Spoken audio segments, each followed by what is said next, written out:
the Creighton game. So it was one of those things. I talked to him about the importance of enjoying when you get a big win like that, but then being able to put it behind you quickly, have 2 days of prep.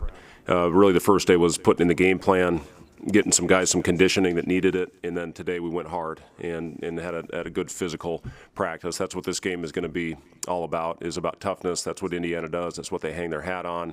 A very good rebounding team, very physical, really get up and underneath you defensively, and they have great length. So it's going to be a tough challenge. Their last home game against North Carolina was very, very impressive with what they were able to do to take them out of any type of rhythm and just play with great physicality and toughness. So it's a great opportunity for our team, and we'll see what we're made of. It's one of those things in this business. I've talked a lot about this. You got to put those, whether it's a big emotional loss or a big emotional win, put it behind you, get ready for the next one, and that's from this point forward with our schedule the way it is, the importance of doing that every time we step on the floor.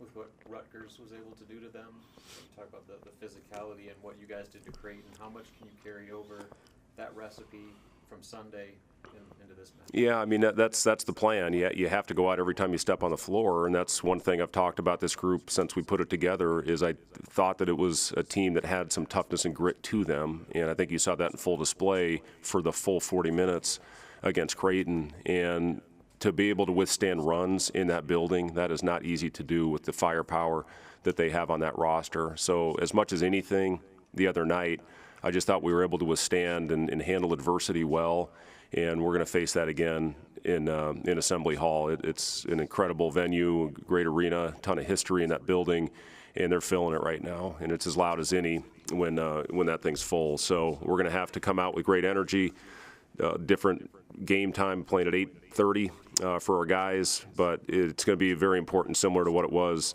on Sunday, that we have to find a way early to withstand a run and match energy. And I thought we did that early in the Creighton game, and then we were able to dictate tempo for the rest of that night. Coach Horvath, have you been able to stress to the team the importance of free throws, especially when you're beginning and playing the top-tier teams in the conference, with how important that is, especially down the stretch? Yeah, we've been working at it, and it's something where you got to be able to take advantage and make your free ones. And obviously early, when you look, even going back to St. John's, I think we missed our first 5 free throws, including a 1-and-1 in that situation. We went in with a 7-point lead at halftime. That's the difference in being up 7 single digit and being up 12 or 15 going into the break, where it could have been a completely different outcome. And it was good to see our guys knock them down in crunch time. The other night, Sam hit 2 big ones for us, and we've been getting better. So just continue to stress it, work on it, and especially when you're on the road, you got to be able to step up and knock them down in a crazy environment. Fred, the fan base saw the video the other day where Trev gave the black shirts to some guys. Just sort of generally speaking, though, about the defense, could you talk about how this crew has bought in on that? Yeah, they really have. We talked about that being our identity this year, is going out every night. The ball's not always going to go through the hoop, and you have to find a way in games like that. What did we make 3 threes the other night? And it was Wilhelm, Sam, and Juwan. they were the ones that hit the threes. I mean, CJ and Casey get shut out from behind the line, and we still found a way to win. So to be able to grind it out, I think we outscored them by 30 in the paint, and you have to have that. So it is something that I'm really pleased with these guys. Emmanuel is bought in. You could argue that you look at Sam's stat line, you look at Derek's stat line, but what Emmanuel did to Nemhart in keeping him out of the paint, that kid has been living in the paint the first part of the season. So for a guy like Emmanuel to buy into that role every night, I think he had 4 points, 4 or 6 points, 2 transition baskets, but to be able to take away their number one option and push their offense further up the floor, if Creighton's comfortable, they're impossible to stop. And just with Emmanuel ability to be a ball hawk up there and take away and push the offense out is a huge luxury to have. So it all starts with him, and yeah, that was pretty cool, I thought, when Trev gave him those black shirts. Staying on that point, that's one of the things I wanted to talk about. Do you feel that at this point in the season that the team has grasped the roles and they're really bought into the full fullness of those?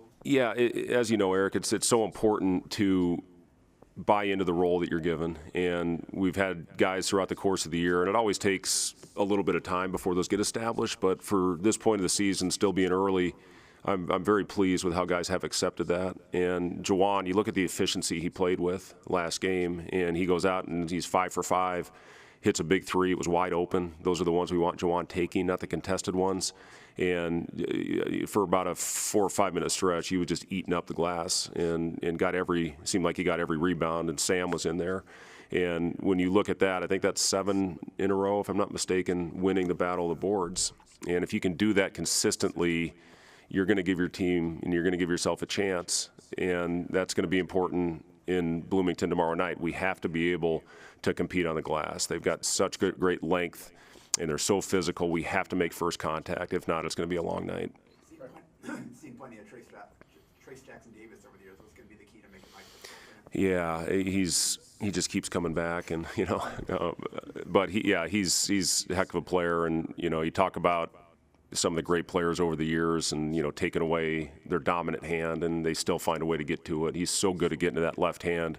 Whether he goes right off the catch, he's really quick spin move, or if he goes right, he's going to find a way to get back to that left hand. He's added a right over the last couple of years, but he still finds a way to get back to that left hand. It's like when me and Strickland used to try and guard Ginobili. He'd take away his left, he still found a way to get to his left. And you just got to go out and try to make it as tough as possible, knowing that he's going to make tough shots.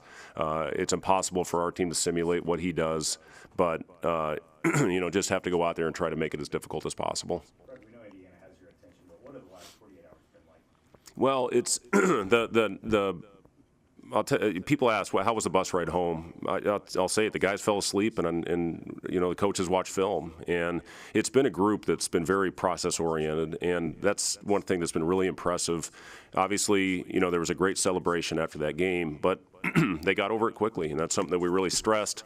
It was a huge win for our program to be able to go and get a win like that on the road. In state, I know how much the games like that means to our fans. So to find a way to get that one, but again, you have to find a way to get over it quickly. If we had a week, absolutely, you go out, you give them a couple days and really enjoy it, and then get back to work. But we didn't have that. We had 2 days, and then after Indiana, we got 2 days to prepare for a team that's playing maybe as well as any in the country right now with Purdue.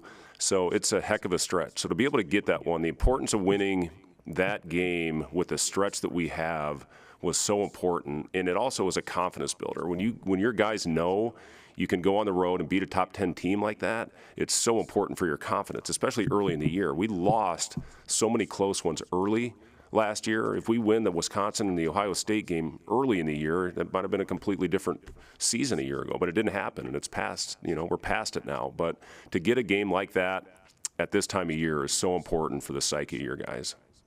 Coach, along those lines, Amy Williams' team's coming off a big win as well. Have you had a chance to congratulate her, and how important do you feel the camaraderie is between coaches at the university? I saw you guys at the Matt Rule press conference. How important is that? Yeah, I texted Amy right after our game, and sounds like they were refueling and they were watching the end of our game, and just messaged back and forth with Amy. We've got a great relationship with her. I'll watch some of her practice. She'll watch some of ours. And it's a luxury to have that when you have a great relationship with other coaches in the athletic department. What John Cook is doing, I had a great conversation with him the night before the Boston College game. He was going to get a workout in. We were just finishing up a night practice. And, just what he has done and the success that he's had. I've tried to take a lot of the things that he has done as far as building the culture with that team and, being, competing for national championships every year. Matt Rule sent me a really nice note after the game as well. So, it's pretty cool when you have that type of camaraderie in your department. And I feel we have that here. Even, messages from a lot of the other coaches in the department, Rhonda and Sean and Paul. I mean, just getting messages from those guys, it means a lot. Fred, to go back to Juwan real quick, you've obviously really seen his impact over the last 5-6 games here, but season as a whole, what's he really added to the group? Yeah, Juwan's toughness, that's the thing that we were most impressed with when we started recruiting Juwan. And, one thing, I'm very close with one of the assistant coaches at Alabama. He worked with me at Iowa State and in Chicago, and he talked to me a lot about Juwan. And I asked I asked him, I said, what'd you guys do on it? Because I really noticed a shift to his left side on his shot. I said, what'd you guys do to try to correct that? And he said, we told him not to shoot. So, you know, when he came here, I tried to, early on, you know, talk to him about the importance of really working on his balance. And he's become a reliable threat from the outside. Hit back-to-back threes a couple games ago and hit a huge one for us the other night against Creighton. So, you know, it's just, now it's about cleaning some things up, and I think Jawan's done that. You've seen the efficiency of Jawan's games have really improved as we've gone on. He was more of a volume shooter. Now he's taking better shots within the framework of the offense. He's slashing more. He's getting himself to the basket where he really is a good cutter and can really find himself opportunities to score in the half court with his cutting and slashing. But, you know, Jawan's just overall toughness has been huge for this team. His ability to rebound on both ends of the floor. He's become a better defensive rebounder than he has been in the past, and it still gives you the threat of going to get you extra possessions offensively. We really made the conscious effort the other night, or decision, I should say, to get back and try to limit Creighton in transition, and I don't think they had a transition basket in the first half. Some of that was just the plan of sending more guys back because they're a very good defensive rebounding team, and obviously they're one of the best in the country in transition. But, you know, when Jawan is free to go, he's done a great job getting us extra possessions this year. Is that our arena you're playing in tomorrow one of the shrines to you in college basketball? I mean, do you tell your guys they enjoy that experience? Yeah, it's cool. I don't need to tell them that. I mean, they'll see it tonight when we go in for a shoot around, and, you know, they see the banners up there, and, you know, Mike Woodson, obviously a legendary player in that program, got a ton of respect for him, played against his teams in the NBA, and he's just, you know, his teams take on his personality. He's tough, and his teams back that up. So, you know, it's a great arena. I look back at my career, I'm very fortunate to play and coach in Allen Fieldhouse, and, you know, get the opportunity to go to Assembly Hall and, you know, some of the great venues around the country. Playing Hilton was a lot of fun for me as well. Wasn't much fun for Strickland, but, you know, it was great for us. But yeah, it's a cool place. But when that ball goes up, we got to be on point, and we got to go out and play with great effort. Coach, that was your third straight win over a ranked opponent. How does playing a top team kind of maybe bring out the best in your guys? Well, I just again, the makeup of this team. You know, last year we had a pretty good rhythm at the end of the season, but, you know, for this team to go out there and control the tempo as well as they did in that building, that is not easy to do, and you have to make sure you get off to a good start to do that. But, you know, just the poise that our guys played with, you have to be able to, you know, handle that for 40 minutes, and I just give our guys a ton of credit for going out there, playing the right way, playing unselfishly, getting the ball in the right guy's hands, and defending for 40 minutes. Trev, those black shirts, did you know that was coming from Trev? I did not. No, that was pretty cool. Yeah, I saw the video before they posted it, but I thought it was pretty cool. Was it just those two? As far as I know, yeah, I wasn't there. I didn't get invited. I was never a guy that would have got a black shirt. Did they show up to practice with them on, or what did they do? No, it was after. It was, yeah, they went after practice yesterday. Anything else for Coach? Any more questions about the black shirts, Kevin? No? We got it. Okay. All right, thank you, guys. They didn't get a basketball jersey with that. Yeah. We've had coaches not enjoy the black shirts. Right?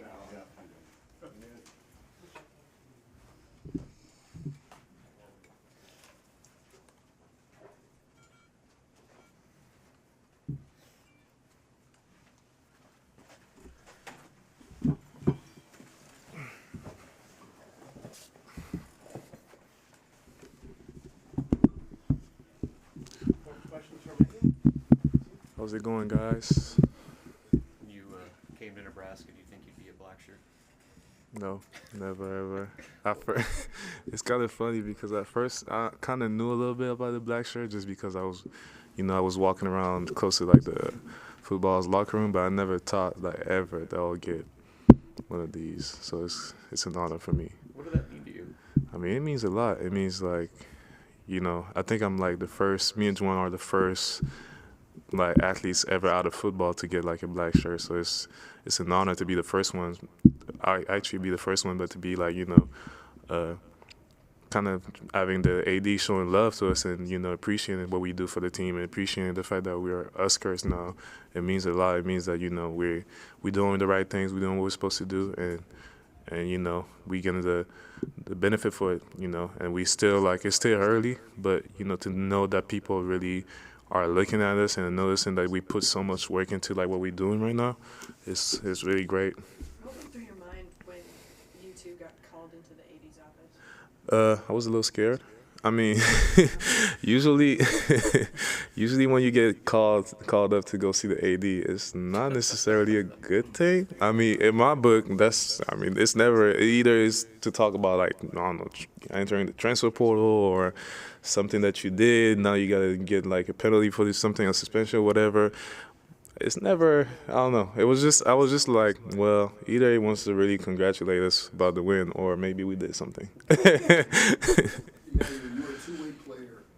You're very capable of scoring. You're also a tremendous defensive player. Thank you.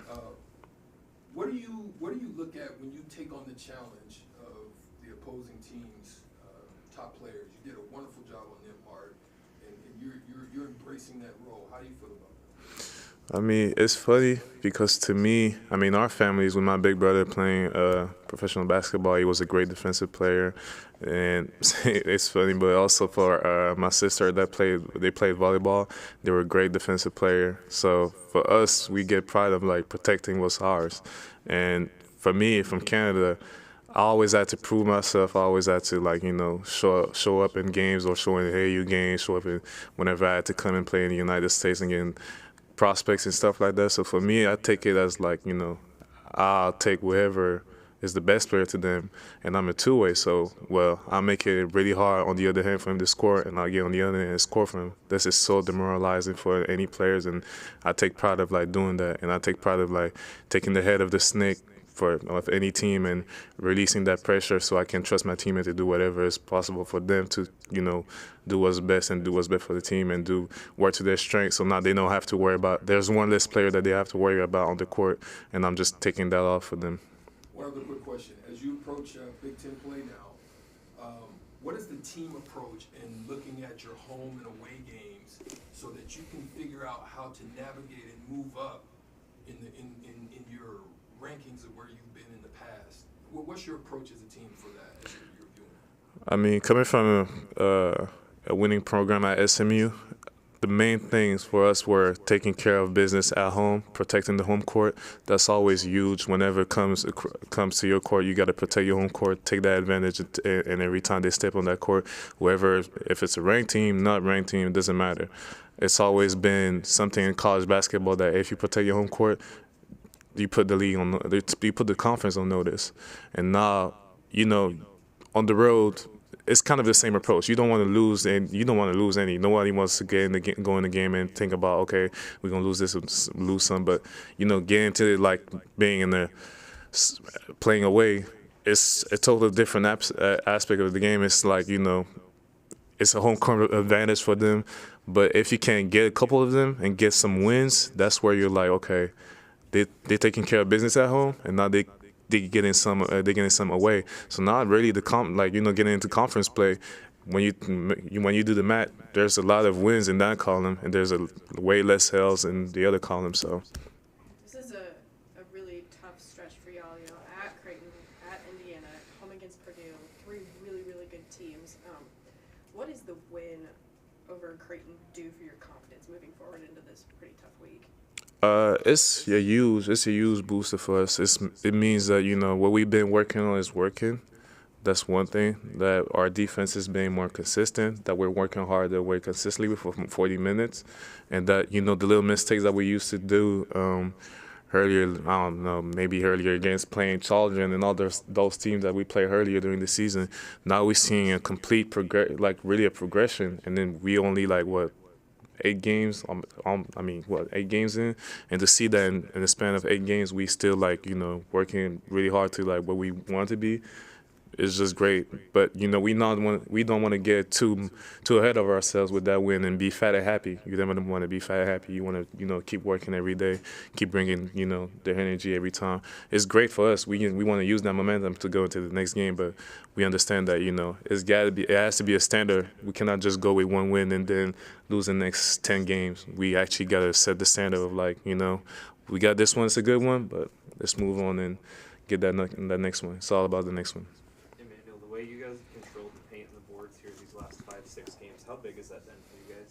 It's been huge, just to be able to protect the paint, handle the paint with Derek in there, with Blaze in there that's doing the work, with Jawan, getting the rebounds. Even me and Sam Greasel getting in there, getting rebounds and making sure that nobody really gets any layups or any dunks in our hand, that's huge because, that's the most easy way. It's the easiest way to, get in the game. It's like getting a layup, getting a rebound. Those are, really stuff that, that break teams down, and for us to take care of that and actually going against really good teams that get their energy from that, it's huge. It's huge to just okay, it's gonna be a hard one. Y'all gonna have to beat us some other way. So for us to be able to do that consistently, just shows that what we've been working on all summer, all fall, is working still. So. And then heading into tomorrow night, what do you guys know about Indiana?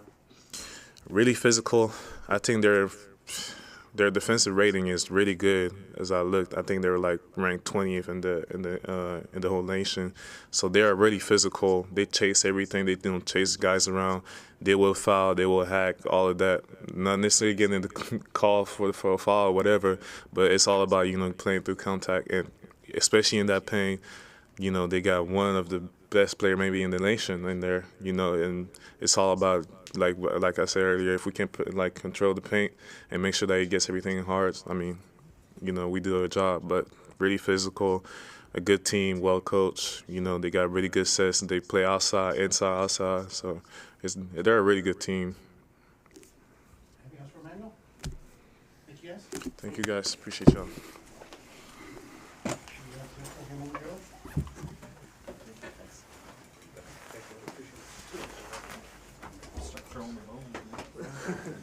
Always. Did you request? Yes. Okay.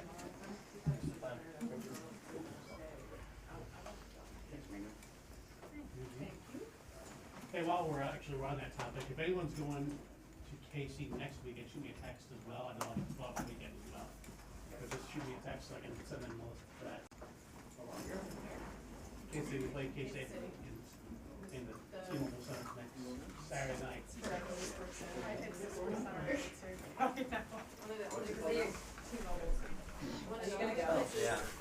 Yeah. It's forever running. I'm just gonna go down to the. Yeah. Here comes Coach Williams.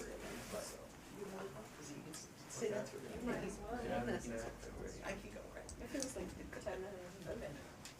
Hi. Hi. Hello. Good morning. How are we doing today? Doing great. How are you guys all doing? Hi, Eric. How are you? Good to see you. Okay, we'll get things started on our side here with Coach Amy Williams. The Huskers take on Wisconsin tomorrow night, 7 o'clock at Pinnacle Bank Arena. First home game for the Big Red in 15 days after spending 2 extended week-long road trips on the road. 4 games. Huskers went 3-1, including a 23-point win over number 20 Maryland on Sunday. Coach, if you'd like to make an opening statement. Yeah, who signed off on that schedule anyway? So we are very, very excited to be coming back to Pinnacle Bank Arena and being kind of in the friendly confines with our home crowd, and just excited to be back home sleeping in our own beds. It just was a fun Thanksgiving trip, but a lot of long travel and lots of nights in hotels. So we're excited to be back home.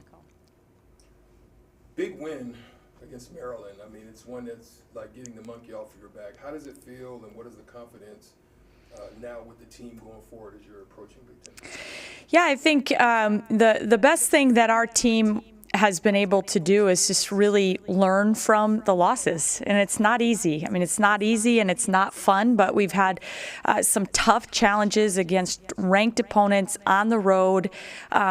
And a couple of those did not go the way we wanted them to, but to dig deep and find ways that we could improve, and then have that pay off and really commit to that for 40 minutes at Maryland and have that pay off was huge. I think that was just a big program win for us, Eric, as it just felt like that our group really wanted to get that monkey off the back, so to speak. And, there are a lot of alumni that reached out to me after that game, just kind of excited about us being able to get a win like that, and a win over Maryland that we have not been able to do up to this point. What did you learn in those losses?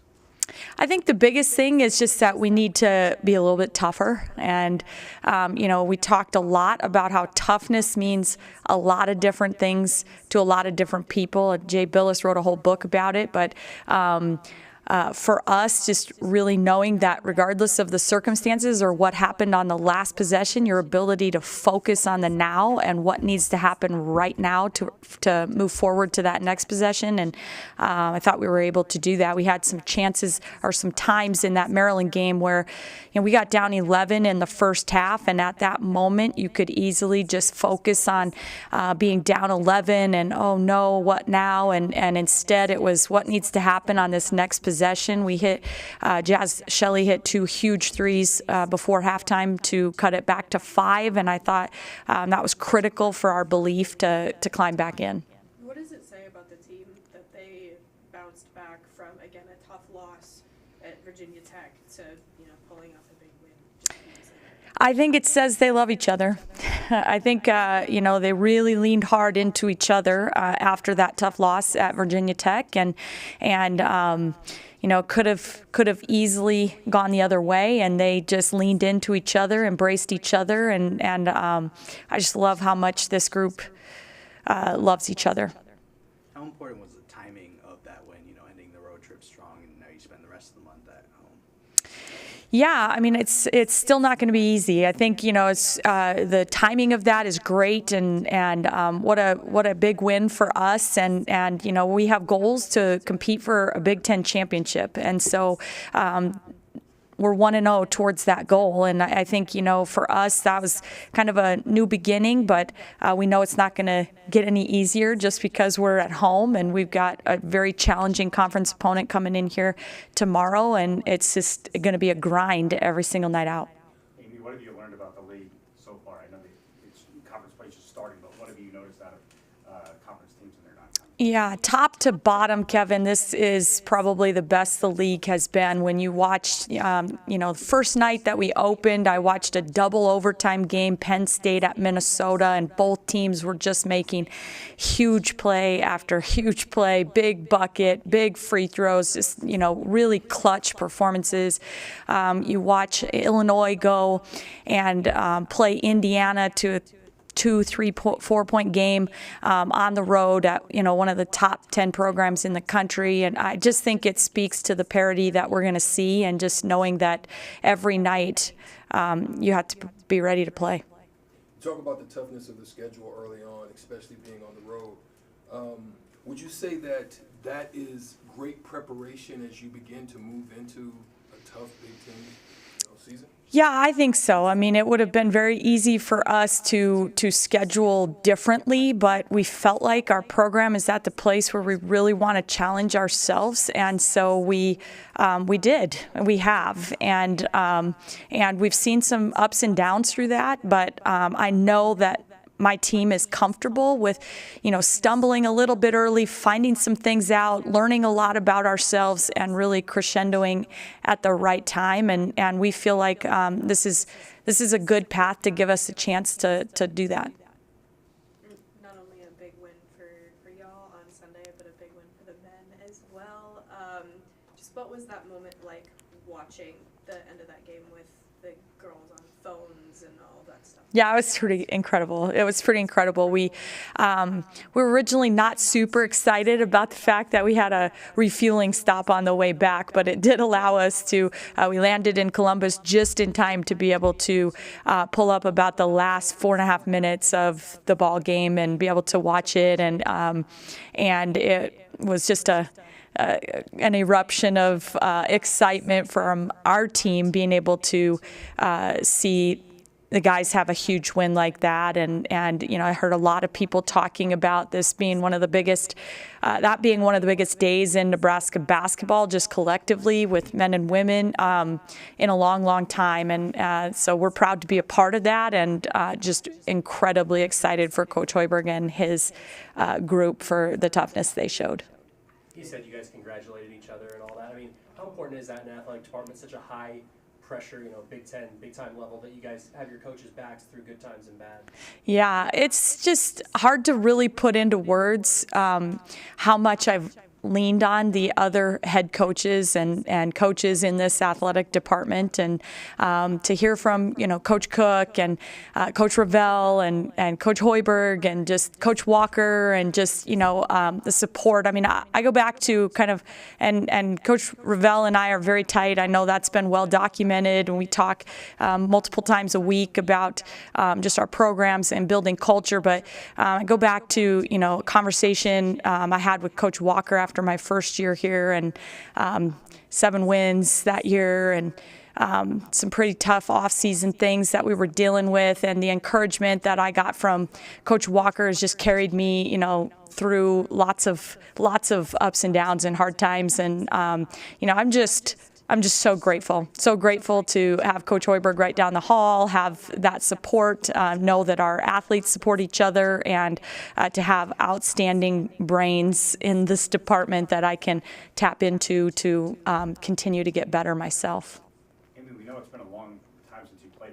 Only 3 home games, and you're in early December.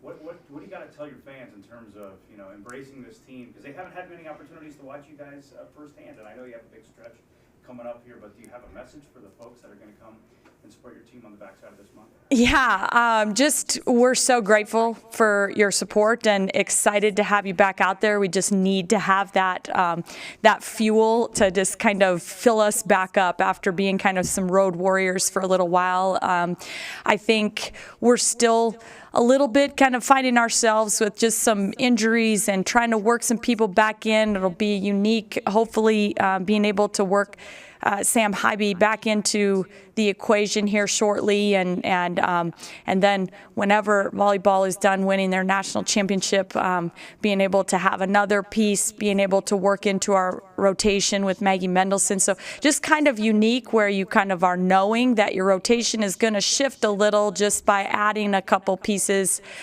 Sometimes injuries make it go the opposite way, where all of a sudden you're having to remove some pieces, but to be able to add some into the mix, I think that will help fuel us and give us some energy here heading into Big Ten play after the break and the remainder of this non-conference schedule. I feel like you guys can finally catch your breath after all the traveling you've done. A little bit, but we just got back, and then it's kind of like prep and boom, another conference game on Wednesday. It feels like it's just kind of, we're still rolling for sure. How is Sam doing? She's doing great. We've been really proud of her. We've been, just easing her in and pretty cautious this time around, but she's looking great, feeling great, and we'll be excited to, just proceed day to day with her. On that kind of same general topic, Maddie Kroll made her first start on Sunday. How do you feel she did filling in for Trinity Brady? Yeah, I thought Maddie just played fantastic. And when we went back and watched the film again, the number of things that she does that don't show up in the box score, it's just really hard to put a number on or to categorize. I mean, there's plenty of times. Maryland's very difficult to defend in transition, where she's covering up one kid and then making multiple effort to get out and take a secondary defender on the same exact possession in transition. Just multiple effort kid, takes charges, just physical, gonna buck up. If they're trying to post her up, she's not gonna allow it. She just a really tough, hard-nosed kid, and I thought she did just a fantastic job in 30-plus minutes for the first time this year, having to carry that type of load of just stepping up and making plays. Jazz has really stepped up her scoring touch over that road trip. What are some of the differences you've seen from her versus maybe those first few games of the season where she wasn't necessarily lighting up the stat sheet? Yeah, I think the biggest thing that I notice is that she's been more aggressive-minded offensively. She's hunted her shot a little bit better. She's pushed pace, and that's created opportunities for herself, but opportunities for everybody else on our team. And so we've been encouraging that, pace, and because of that, she's become a lot more difficult to defend off ball screen action. They don't have the time to figure out how they're going to navigate and get through quite as easily when she's playing that way and playing with pace. She shot it a lot better. I think her follow through and just kind of commitment to that has been great, but I think it comes from just her having a mindset of hunting her shot a little bit more. What does Wisconsin do well, upcoming opponent? Yeah, Wisconsin is outstanding at executing their offense, and they run just really good stuff, and they're versatile, and they are deep, and they're adding an all-conference caliber player in Sid Hilliard back into the mix over the last couple of ball games. That gives them just another scoring option. But when you have an extremely experienced player like I'm just going to call her JP because I can't say her last name correctly. Pospisilova, I think. She's just incredibly talented, versatile. Can hit 8 threes in a ball game, can go to the basket and score it, can post you up, can do a lot of different things. And she could play the point. She could play the 5 for them. So that poses some challenges to matchups, but they've got some outstanding freshmen in the mix. Sarah Williams, that is a really good post player that's coming on. She seems like every game I watch on film, she gets better. And Maddie Wilkie, who is a prolific three-point shooter. So I just think they have a lot of weapons and are putting it together and piecing it together, and they're going to be a force to be reckoned with in Big Ten play. Anything else for Coach Wins? Thanks, guys, for being here. Thanks. Pospisilova. Posh. Ova and Ova. Posh, not posh. Yeah, it's all right. I screwed it up. It's 50-50. JP. She plays quite a bit. That's what all the. She's the best player. That's what all the Big Ten. All gonna need that pronunciation then. See why Matt Cook. Yeah.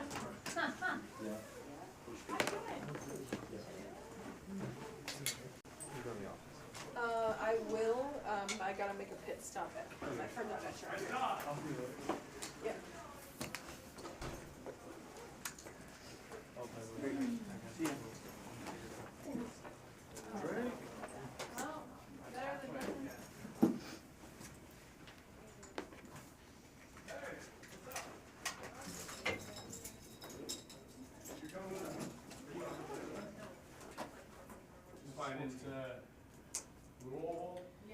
Mr. Messel took the keys home with him. And has boat track.